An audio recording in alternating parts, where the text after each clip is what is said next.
Le vainqueur Jésus magnifie son nom. Il est roi, il est vraiment roi. Le sauveur Jésus magnifie son nom. Il est roi, il est vraiment roi. Le puissant Jésus magnifie son nom. Il est roi, il est vraiment Oh, roi. son royaume, Son royaume est sur son épaule. son nom est Son nom est le Dieu tout-puissant.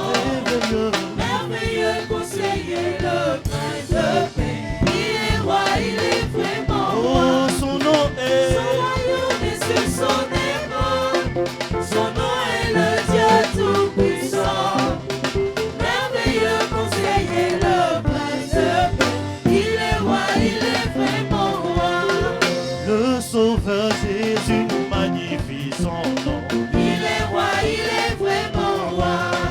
Le puissant Jésus magnifie son nom. Il est roi, il est vraiment roi.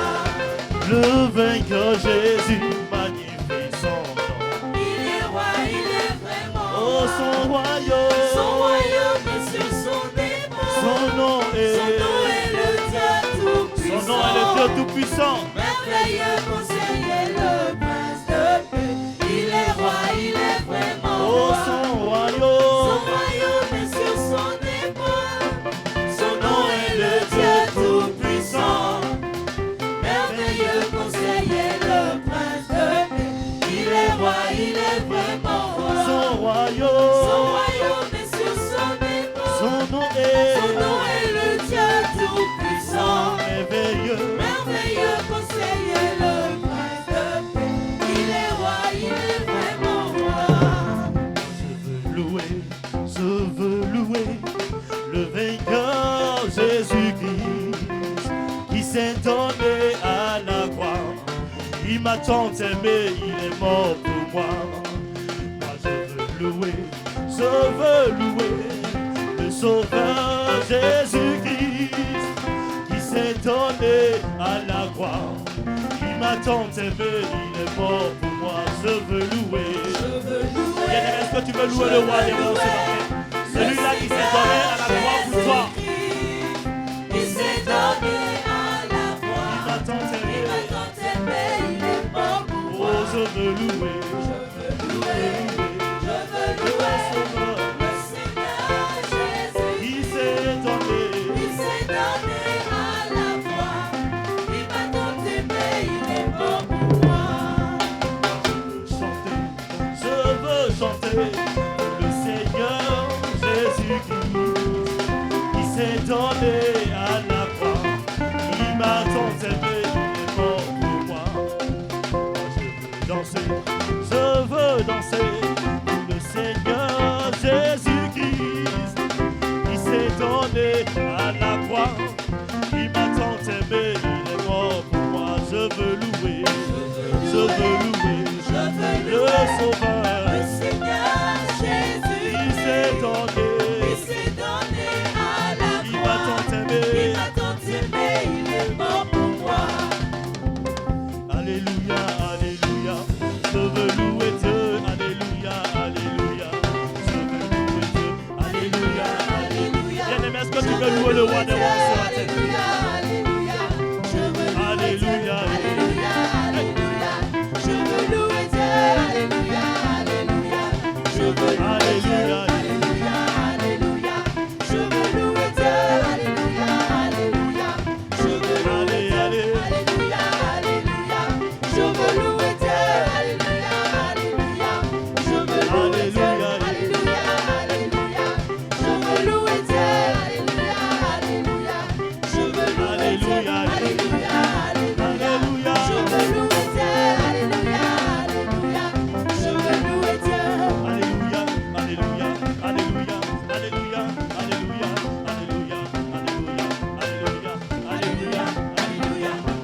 Jésus.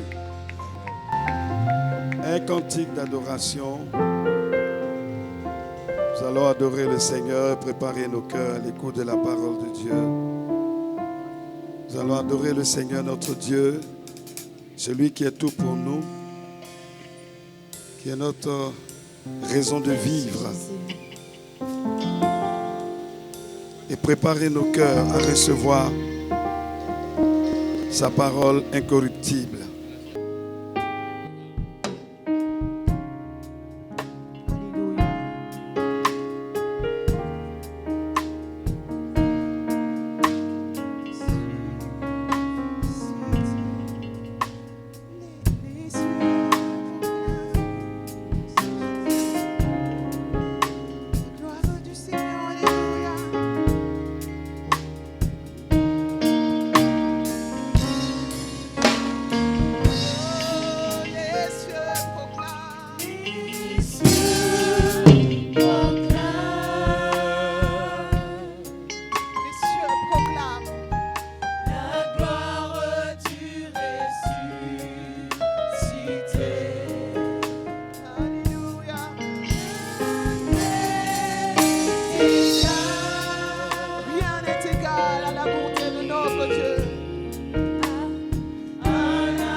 Merci Seigneur.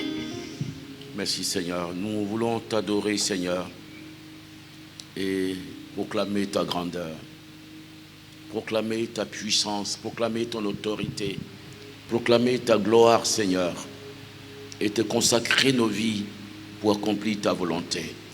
Que ton nom soit béni, que ton nom soit glorifié. Oui, merci Seigneur, que ton nom soit glorifié.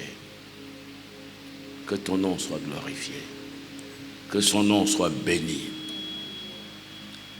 Alléluia. Que son nom soit béni. Que le nom de l'Éternel soit béni.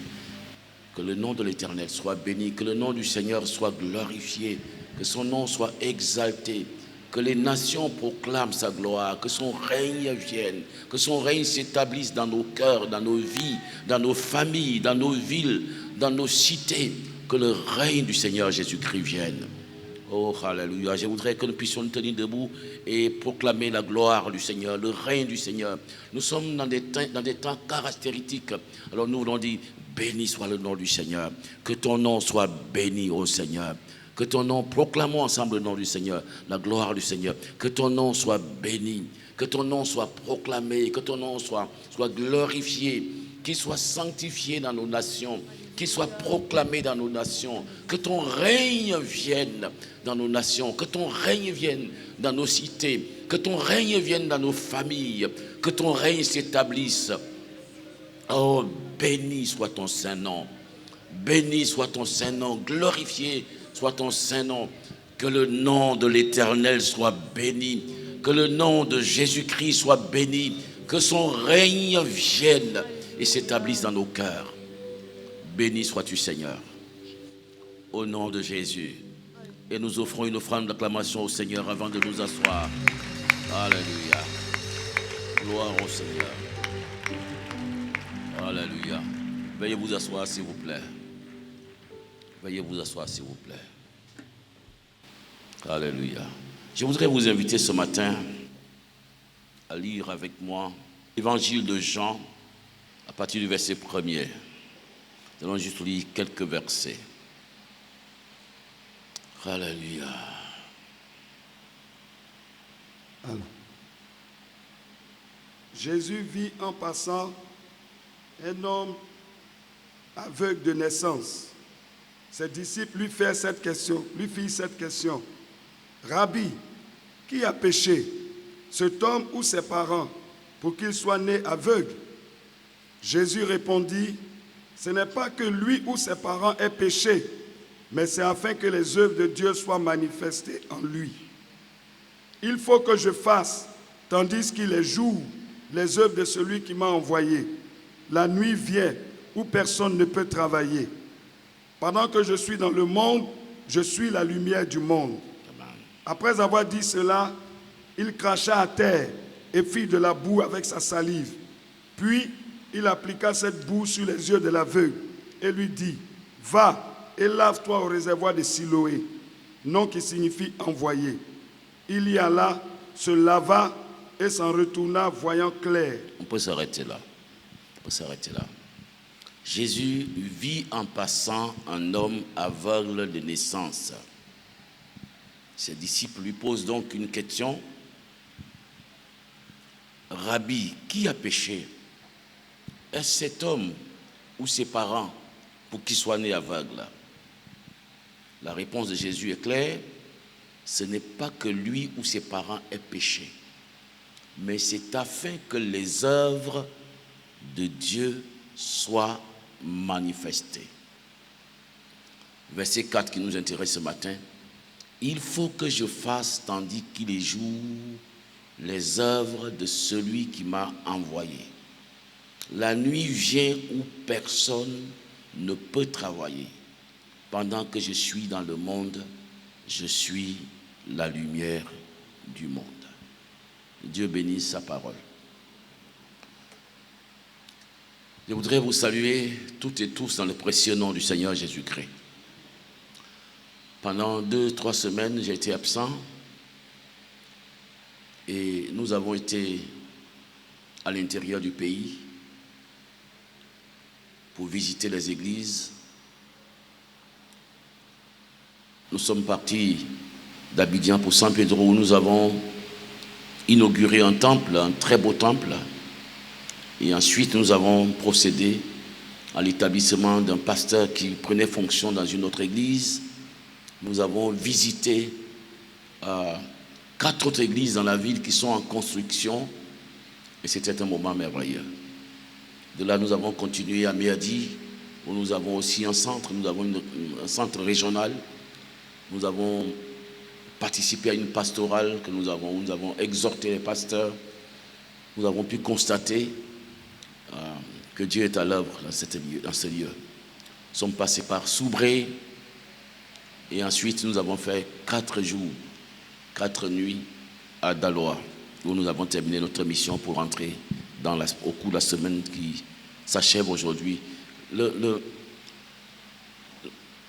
La conclusion de cette mission c'est que les temps sont mûrs pour une grande moisson. Nous sommes en train de préparer, et mon fardeau, c'est vraiment, ma préoccupation, c'est comment l'église de Cocody va suivre ce mouvement que nous sommes en train d'installer à l'intérieur du pays. Nous sommes en train de préparer un mouvement que nous avons appelé campagne de réveil spirituel. Nous allons débuter cette campagne au mois de novembre prochain à Daloa. Nous allons nous retrouver à Daloa en équipe de plusieurs pasteurs de nos églises, peut-être une dizaine, peut-être une vingtaine, et nous allons y rester entre 1 semaine et 2 semaines. Nous aurons des semaines, des soirées d'évangélisation éclatées dans tous les quartiers.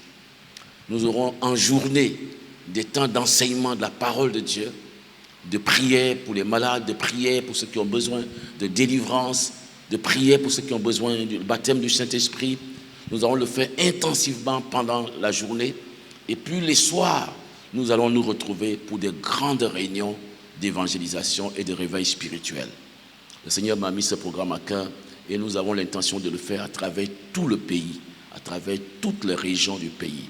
Nous allons nous donner 2 ans pour le faire, peut-être plus que 2 ans. Mais je suis en train de réfléchir comment nous allons produire la même chose dans notre église de Cocody. Le temps est arrivé. Le temps est arrivé où nous devons passer à l'action. Aujourd'hui, les hommes, nous tous, sommes préoccupés par les bouleversements qui se produisent dans le monde à cause des décisions controversées qui sont prises par ceux qui gouvernent le monde. Quand vous regardez l'actualité, eh bien, le monde est en ébullition. La France est en ébullition. D'autres pays du monde sont en ébullition à cause du pass sanitaire. D'autres à cause d'autres problèmes. Le monde est vraiment en ébullition. Et les hommes et les femmes sont préoccupés par tous ces bouleversements qui se mettent en place. Mais la vérité est que, alors que le monde est en ébullition, nous devons savoir que le monde, et ça c'est la parole que j'ai reçue depuis hier, que je vais partager avec vous avant de prêcher mon message, le monde est entré dans la logique prophétique des derniers temps le concernant. Le monde est entré dans la logique prophétique des derniers temps concernant le monde. C'est-à-dire que la Bible nous dit clairement de quoi sera fait de quoi seront faits les temps de la fin. Et aujourd'hui, on voit que le monde est en train d'agir exactement comme cela est écrit concernant. Les décisions que nous vivons, les bouleversements que nous connaissons, les décisions prises qui aujourd'hui sont en train de favoriser l'impiété, le désordre, la débauche. Aujourd'hui, de plus en plus, vous qui lisez sur les réseaux sociaux, vous savez que dans de nombreux pays, des décisions sont prises pour donner la liberté aux hommes de faire ce qu'ils veulent. Même si on ne peut pas se fier à tout, mais il y a des informations qui sont vérifiées. Quand vous appelez des amis, des frères qui sont dans certains pays, eh bien, ils vous le confirment. Au Canada, il semblerait, et ça certains frères le confirment, que les gens ont pris des décisions jusqu'à autoriser que les hommes puissent vivre avec les animaux comme... Voilà, comprenez, j'ai de la pudeur pour dire cela. En Afrique du Sud, on va jusqu'à dire qu'il y a un projet de loi qui dépénalise l'adultère, c'est-à-dire l'adultère ne sera plus un mal. Un homme, une femme peut commettre un adultère sans que ce soit un mal. Vous en savez plus que moi, je sais très bien, vous en savez plus que moi. Je veux juste dire ces choses-là. On est en train d'enlever toutes les barrières de la moralité. On est en train de donner à l'homme le droit légal de faire ce qu'il veut. Ils sont en train de faire de la sexualité un produit qu'on peut consommer à tout moment, n'importe où, n'importe quand, n'importe comment.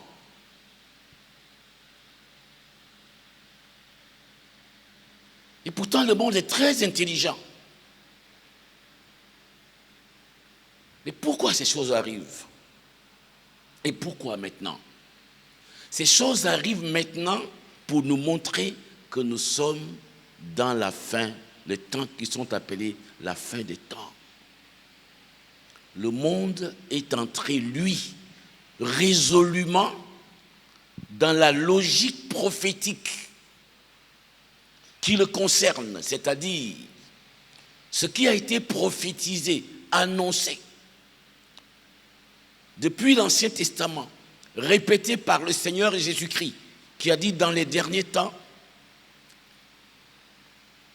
il y aura des temps difficiles, répétés par l'apôtre Paul, répétés par les apôtres, par les prophètes du Nouveau Testament. Ces choses qui ont été annoncées sont en train de s'accomplir et ça va s'accentuer. Et à l'Église, notre tendance est de nous préoccuper de cette situation et de savoir comment nous allons vivre face à cela. Le monde est en train d'entrer résolument dans la logique prophétique qui le concerne pour les derniers temps. Mais mon message aujourd'hui, qui sera certainement bref, c'est alors que le monde entre dans cette logique, notre position à nous en tant qu'Église ne devra pas être de nous inquiéter de cette situation. Notre position à nous, Église, ne doit pas être de nous sentir en insécurité. Quelle doit être notre position? Notre position en tant que chrétien, en tant que croyant, en tant que peuple de Dieu de la Nouvelle Alliance, est de découvrir quelle est la logique prophétique nous concernant. C'est-à-dire, alors que le monde s'engage dans ce qui a été écrit, annoncé, prophétisé, le concernant, alors que les prophéties bibliques concernant la fin des temps sont en train de se réaliser sous nos yeux, et elles vont se réaliser. Elles vont se réaliser. Donne-moi un peu de l'eau. Elles vont se réaliser. Et il faut qu'elles se réalisent, parce que cela fait partie des signes qui montrent que notre Seigneur Jésus revient bientôt. Alors que le monde est en train donc d'entrer résolument dans cette logique prophétique,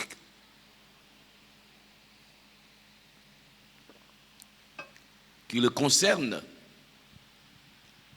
nous devons découvrir que dans le même temps, Dieu a annoncé des prophéties sur l'Église. Dans les derniers temps, dit Dieu, je répandrai de mon esprit sur toute chair. Vos fils, vos filles prophétiseront. On parle des derniers temps.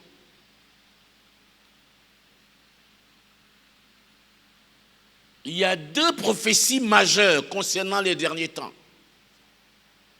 La prophétie qui annonce tout ce que nous vivons aujourd'hui, qui annonce les bouleversements au plan moral, au plan social, qui annonce le déchaînement des puissances des ténèbres, qui annonce que le diable va commencer à enlever le masque. Vous savez très bien qu'il y a maintenant que dans certains pays du monde, les gens annoncent le culte au diable ouvertement. Et c'est légal pour eux. C'est annoncé. Jésus dit, parce que l'iniquité se sera accrue. Parce que le péché se sera accru. Mais qu'est-ce qui va croître le péché? Parce qu'il ne sera plus regardé comme le péché.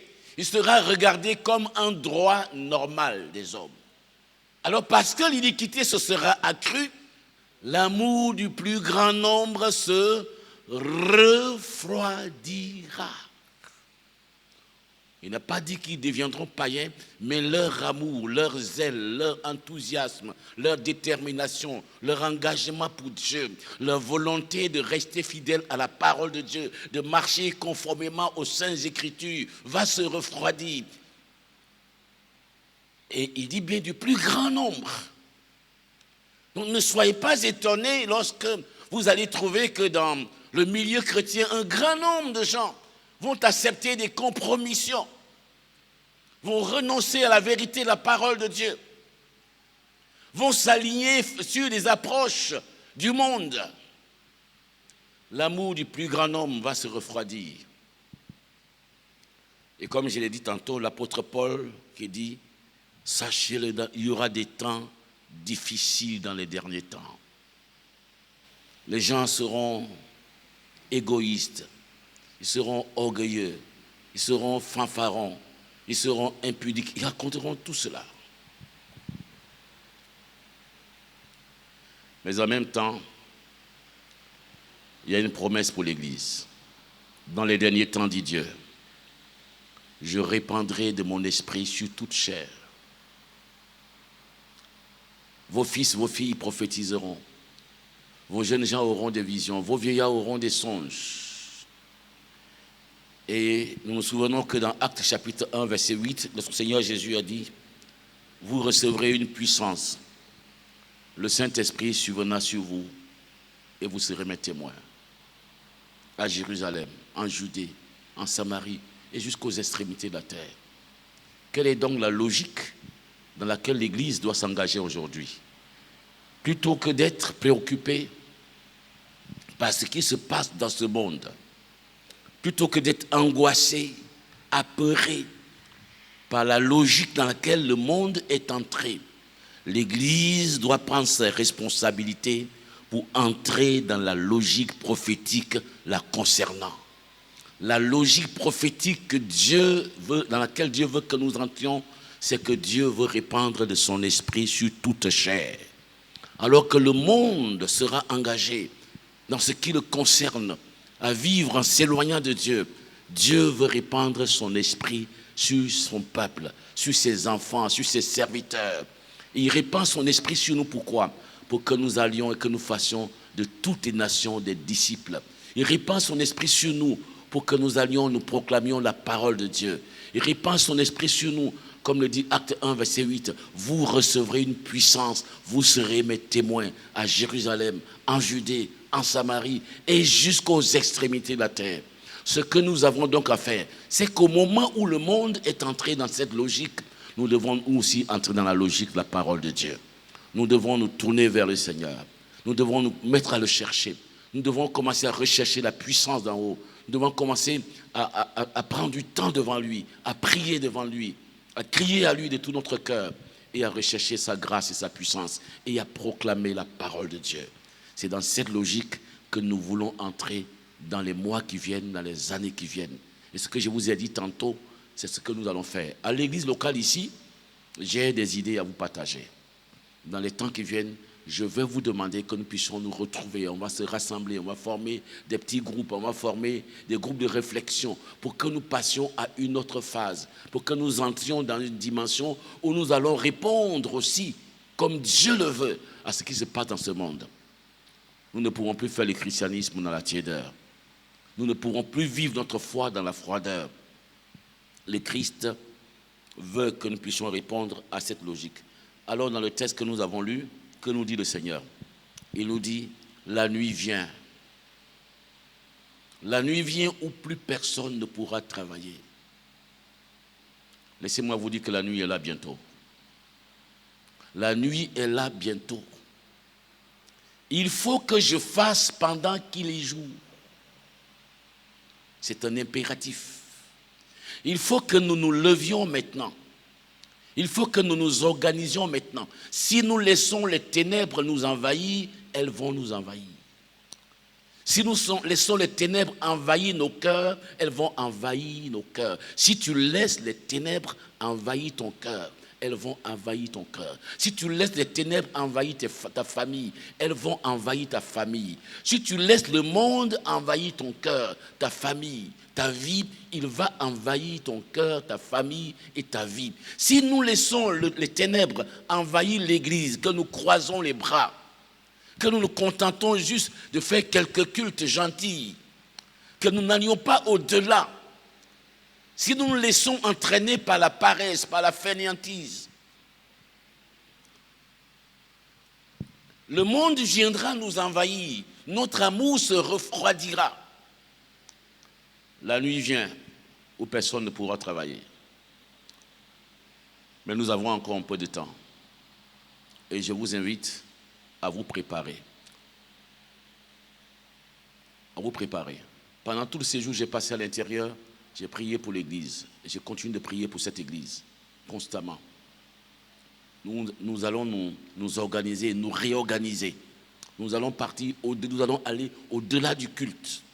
Au-delà d'une réunion de semaine, nous allons nous organiser pour répondre comme il se doit au défi qui est devant nous. La nuit vient où personne ne pourra travailler. Il faut maintenant qu'il est jour que nous fassions l'œuvre de celui qui nous a appelés. Que Dieu vous bénisse. Alors cette semaine, le pasteur Thierry l'a annoncé, je n'étais pas là, vous avez préparé le temps d'évangélisation, mais je voudrais vous encourager. Ce n'est que le début. Ce n'est que le début. Ce n'est que le début. Je voudrais surtout vous encourager à vous tenir disposés. Le dimanche prochain, je commencerai à faire des communications pour vous appeler à nous rassembler et à nous organiser.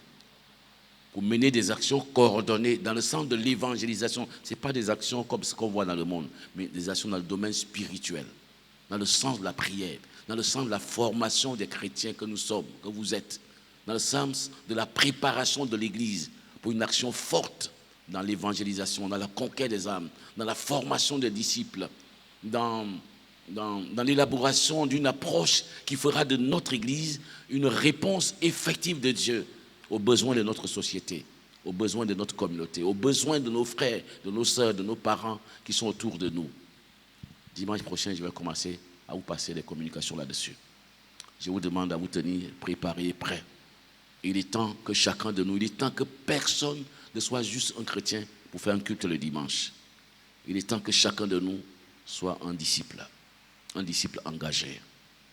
Que Dieu vous bénisse. Nous allons prier un instant. Seigneur notre Dieu, les signes